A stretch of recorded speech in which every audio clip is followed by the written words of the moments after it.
one. Hello, my name is Diane Walcott, and I'm here to have a sit down discussion with James Brown. He's the author of this newly released book, Beyond the Gift Ascending to Your Life's Assignment. Very interesting title. So, James, how are you this evening? Well, I'm doing fine, Dan. Wonderful. Yes, and I just want to thank you for having this sit down with me. And I know you have been very instrumental in really helping me put this production together. It's been a pleasure. Yes, definitely. And I want to thank the viewers out there. I'm Sure. hoping that today will be a productive day. I think we're going to learn some stuff. Absolutely. Yes. So, James, you and I, we've been having ongoing conversations about Right. your new book. Yes. And I just wanted to take this opportunity to invite other people to be a part of this conversation. Are you Right. okay with that? Yes, I'm okay. Okay. Yes, yes. So, James, you have several achievements at. Mhm. You're a leadership coach, a trainer, Right. a public speaker, now a brand new author. You had the book launch last month. How did that go?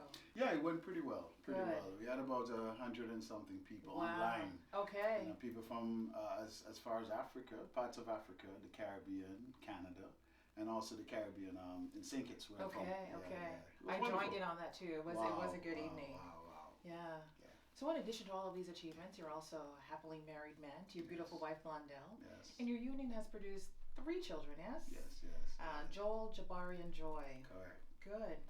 So, James, we know on the road to success, there's Mhm. often challenges. Right. Why don't you tell us about how it began? Yeah. Who is James Brown?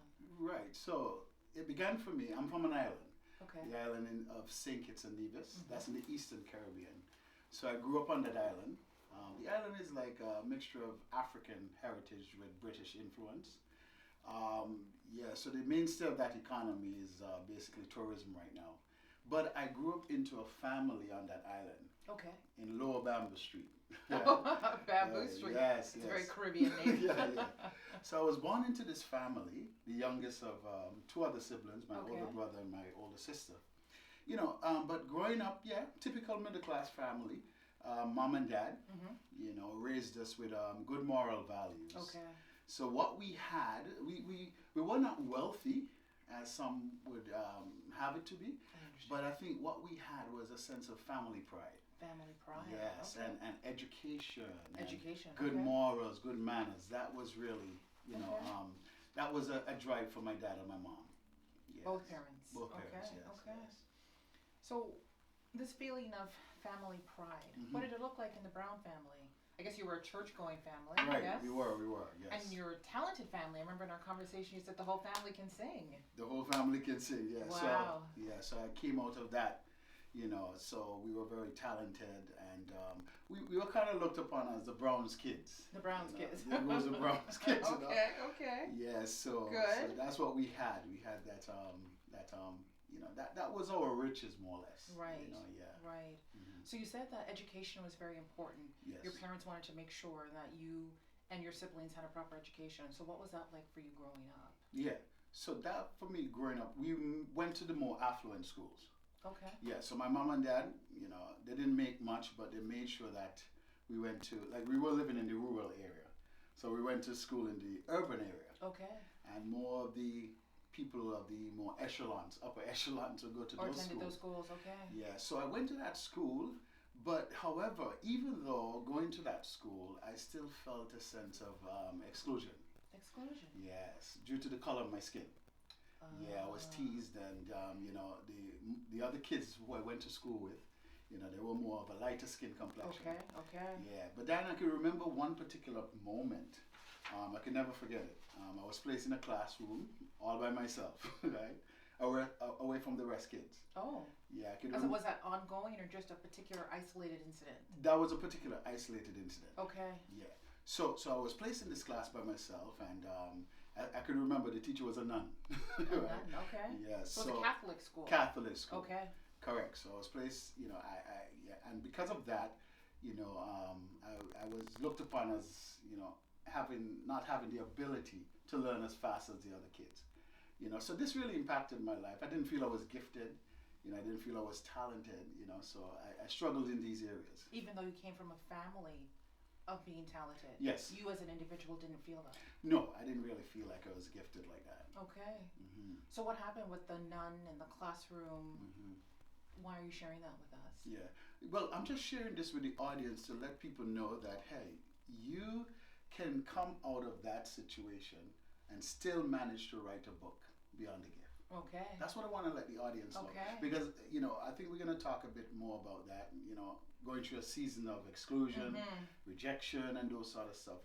You are gifted. Every one of us has a gift on the inside of us. Right. Yes. And we're going to talk about We're that. going to talk about that. We're going to talk about I'm excited. Because we just want to understand a little bit more about your journey to write this book, Beyond the Gift. Yes, yes. Because I remember in our conversations, you had shared that, you started, because you were bullied in school, you became a bully. Correct. Is that right? Yes, correct. And then, because that wasn't authentically who you were, when you got to high school, you became the class clown. Yes, I became the class clown. And what did you discover from that experience? Yeah, I became the class clown to try to not let people know what I was going to.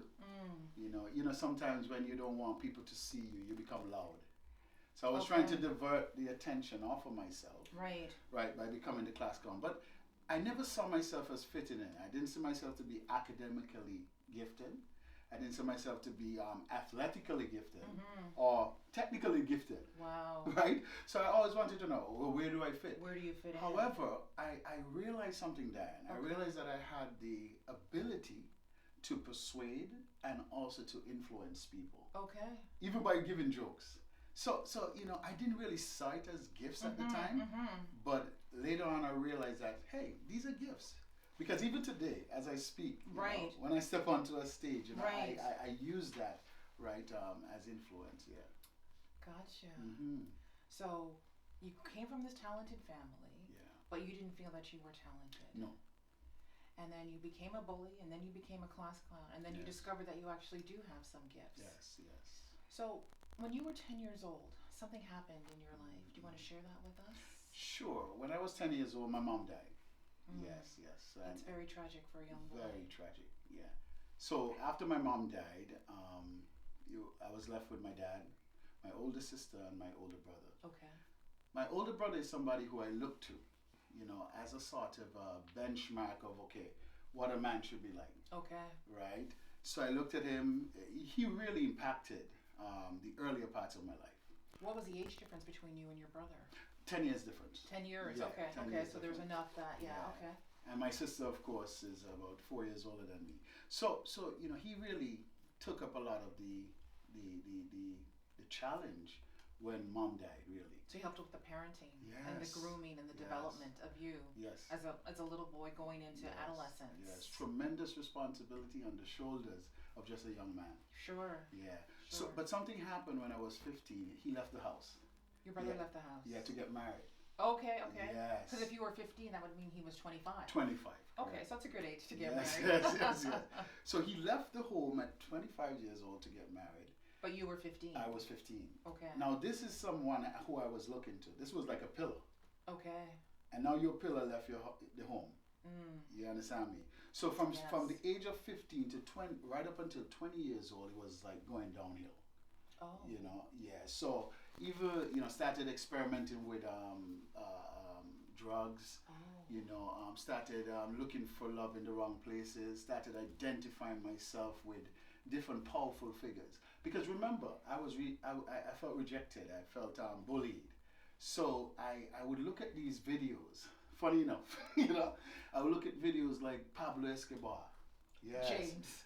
Really? I'm telling you, yeah. So the notorious drug lord of Colombia. That's it. Oh my! I had his documentary, and I also had documentaries of John Gotti and Charles Miller, and I started consuming these videos. Now you would ask yourself the question: okay, this guy grew up in a godly family, raised well. Yes. What could possibly be wrong? What could possibly be wrong? Yes. What was happening on the inside of me, the teasing, the exclusion,